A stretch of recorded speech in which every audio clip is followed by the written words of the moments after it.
Hi there, Beverly at Ocean Breath Yoga again, continuing on with part 2 of Ocean Breath. The actual way you can breathe that supports you, that de-stresses your body, that enlightens your day. So in the first part, with the breathing, we learned how to sit. So find your position, find that space that feels right for the body, where your spine can lift out of your hips rather than being crunched forward, where your head's dropping forward. Find it. Once you've settled in, take a deep breath and let it go. There, you're ready. Already your mind is more centered because you took a deep breath. Already your heart's a little more released because you took a deep breath. Here in part 2, we're going to talk a bit more, add a little more breathing, but also what's going on internally. I am not a doctor, I'm not a health specialist, but I watch and study anatomy. I experience this with all my clients, all my students. I watch what goes on and I understand. I play with things in my own body so that I can be able to share with you what you need to know. When you walk around during the day, not paying attention to how you're breathing, letting the body slump, what you're doing is collapsing forward. Your lungs sit in this thing called a rib cage. Cage should be your first clue. You've taken a cage and you've collapsed the cage. So imagine you were actually a creature in a cage and now that metal is folding down on you and you're trying to breathe. It's very contained, very trapped. You open up the cage, now there's space, now the air can flow through all the bars, and that's your rib cage. So you want that space, and now those big, amazing, wonderful lungs that look like two wings of a bird or butterfly wings, whatever you'd like to call them, these amazing things now have space to expand. Your tissues might be tight. Maybe you haven't done a lot of moving through your upper body, or you do a lot of weightlifting, a lot of very strengthening work, but do you do things that create space? So if you're very constricted through here, what you're going to find, even though you've sat up straight, is there's still a place where your body stops. So you might go back to that comfort place of just letting the breath happen. It's autonomous. It will happen without you thinking about it, without you working at it. But you have this amazing ability to also control the breath. You can choose autopilot or take back control so that you can enjoy the drive. So what's going on internally?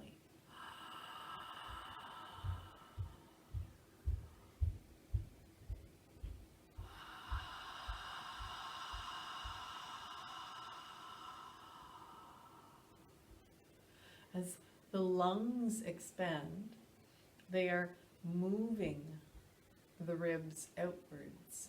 Muscles are already pulling on the ribs, and now there's two forces helping to expand everything.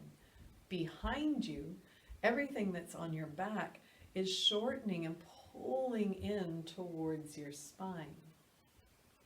You exhale, those muscles get soft again. The muscles here relax and come inwards. Inhale, everything pulls outwards. It's shortening, but it's drawing your bones with it. And everything behind you is shortening in towards your spine. So now you've got this amazing thing creating space so that you can breathe. At the same time that space is happening out to the sides, outwards, behind you, you have a diaphragm, this diaphragm that sits here. Any of you have done first aid before, you track that line, and that's where you do your compressions. But your diaphragm fills that space. You can draw the line along just under your ribs here.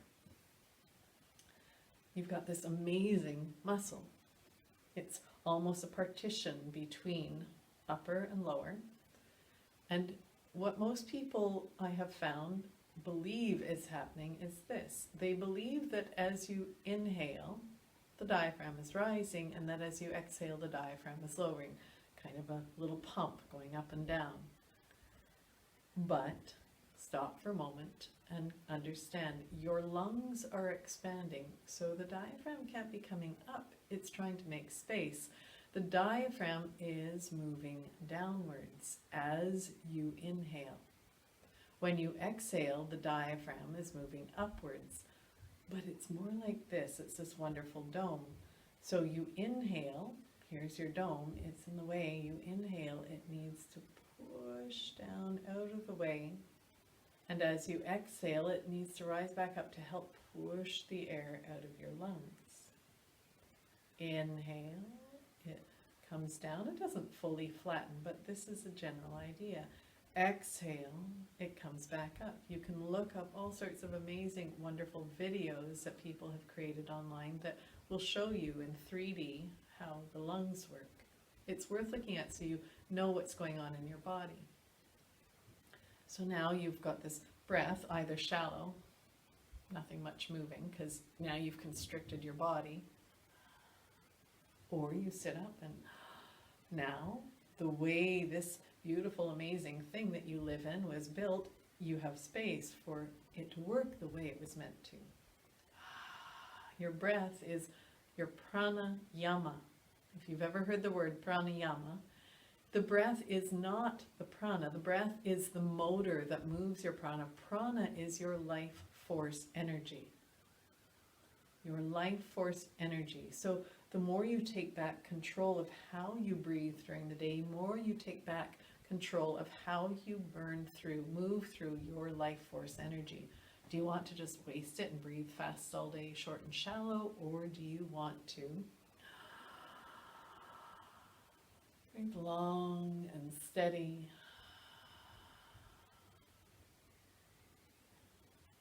That feels way better. Trust me. So the other part to share is the effect that has. What I just did, that one breath, quickly, I just felt so relaxed. When you breathe that breath, you're having an effect on the entire system. Stronger breath brings in more oxygen because it can take it deeper into the lungs where more of the alveoli are that will absorb those oxygen molecules and feed it to the blood. If you're hunched and constricted and you're only breathing here, that's the very smallest portion of your lungs. Not a lot of space there, not a lot of things to pull the oxygen out to your blood. You sit up, breathe deep, let that base of your lungs expand.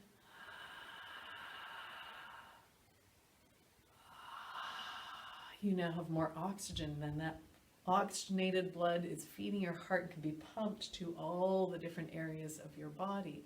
No more of them grabbing, going, I need it more, I need it more. Now everybody gets some. All these wonderful cells that exist within you can get what they need. And that in turn has an effect on the rest of the system. As the heart beats the blood down, it moves down and it feeds all your organs. So now your organs can function on a better level, healthier level. Your immune system can function on a healthier level. It will be usable. It won't be stressed. It will be supported. The way you breathe when you're not paying attention is a stress on the body, and the body reads stress as something bad is about to happen, so we all have to be on alert. And when your entire body is on alert, some of the effects are inflammation, disease, distress. There's adrenaline being told to pump through your system, and yet you're not going for a run. You're not running away from a tiger, so all that adrenaline has nowhere to go. And it again adds to the inflammation and stress on the body. The cortisol that your brain produces starts pumping out and trying to heal things that aren't needing healing, so instead it will inflame your organs, your tissues. Right now, anytime you want a strong, supported system, you don't want to feel like you're under stress all the time.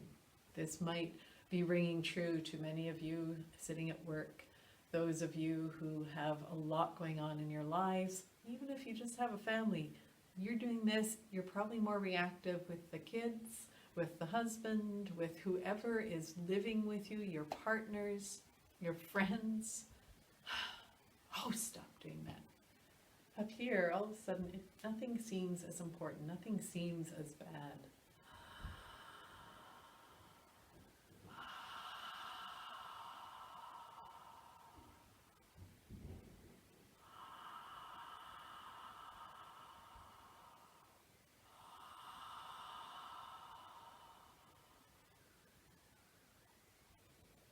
Doesn't that feel better? That's the end of part 2. I wanted you to know why you're doing it. There's no point learning something if you don't know why you're learning it. Knowledge is your greatest gift. If you can learn why, it will be important to you, and you will shift your perspective, Lily. You will shift how you do stuff. So I will meet you back in part 3. Namaste. Have a beautiful day, and I'll see you soon.